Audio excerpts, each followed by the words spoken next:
A few years ago at my high school, a girl on the cheer team passed out during practice. No one knew what had happened and no one knew what to do. Later on, they found out that she had gone into cardiac arrest and she died during practice in front of all those girls. If someone had known CPR, it could have saved her life and she would still be alive today. Instead, she died at the young age of 15 and no one will know what her life will be like. The American Heart Association researchers say that you can save over 100 to 200,000 lives if you know CPR. And 70% of cardiac infidelities happen at home when another person is present. So in this speech, I'm going to demonstrate how to perform CPR. First, I will demonstrate adult CPR. Second, I will demonstrate infant CPR. And third, I will demonstrate how to use an AED, which is an automatic external defibrillator. So first, with adult CPR, when a person goes unconscious, you want to first check their pulse. To check your pulse, you have to use your two first fingers and put it on the artery in your neck. So if they don't have a pulse, you then want to see if they're breathing. You can tell if they're breathing if your chest is rising, or you can listen to see if you can hear breaths. If they're not breathing, you immediately want to start doing CPR. The hand placement of CPR is you want your dominant hand in front. So I'm right-handed, so I'd have my right hand in front. With my other hand, lace my fingers and use this. So I use the edge of my palm and place it on the chest. The hand placement on the chest, you want it in line with the nipples in the center of the chest.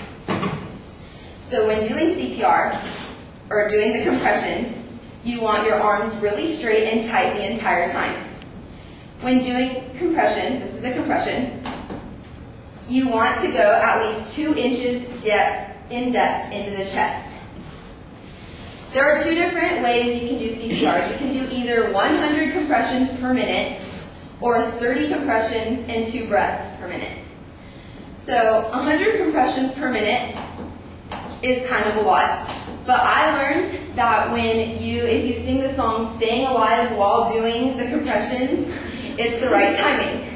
So if I was to do CPR on someone, I would be singing the song, staying alive, staying alive, ah, ah, ah, staying alive, staying alive.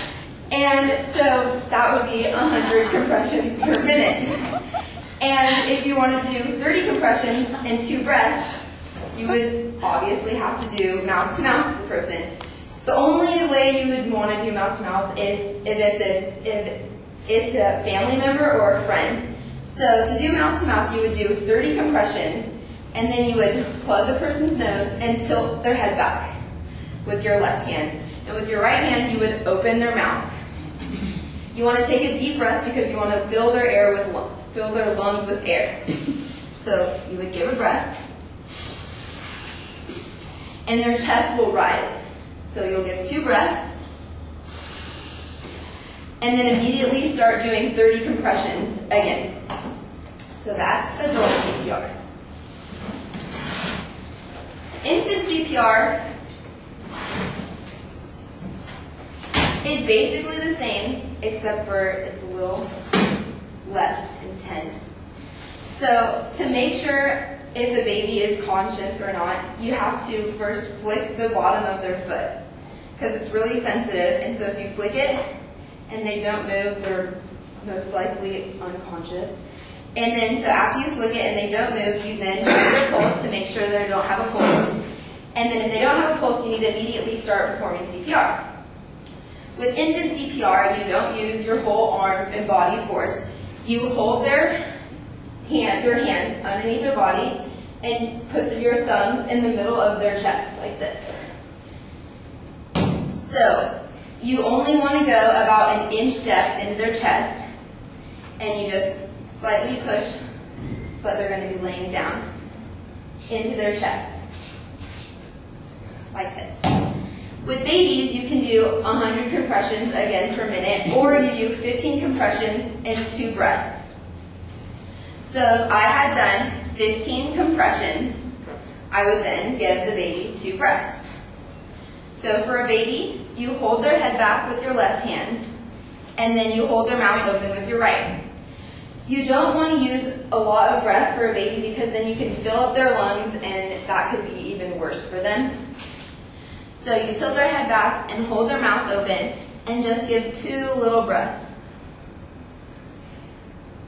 And their chest will also rise when you give the breaths. And so after you give the breaths, you immediately start doing CPR again. Now I'm going to show you how to use an AED, which is an automatic external defibrillator. You've probably seen them in the movies where they're like, charge, but it's not like that. So this is an AED, and you can find them in public places. I know at my high school they have them all installed in a bunch of hallways, just in case. And in most public places, you'll probably see them, they'll say emergency, and then they'll be in there. And so the first thing you need to do is obviously turn it on, press the on button. And normally it will talk to you, but for some reason mine isn't working. And so I'll say the steps, obviously myself. So you turn it on, and then it will tell you that you need to plug in the pads. These are the electric shock pads, and you plug them in to the AED. Once they're plugged in, it'll tell you to place the pads on the patient. When placing the pads, you need to make sure that there's no wet areas around you because then it will electrocute the person. One of the pads is placed on the top right of the chest, and the other pad is placed on your left rib, like this. And then, when the pads are placed correctly, you need to make sure that no one is within a foot or 2 within the patient, and then you press the shock button. Once you usually press it, if it was working, it would make a noise like, and then you'll hear it give the shock. After the shock is given, you need to take the pads off and immediately start performing CPR again.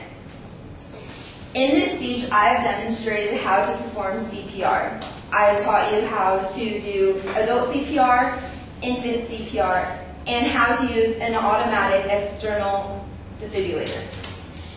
If the girls on the cheer team and the coaches had known what to do immediately after the girl had gone unconscious at practice, it could have saved her life and she would still be living today.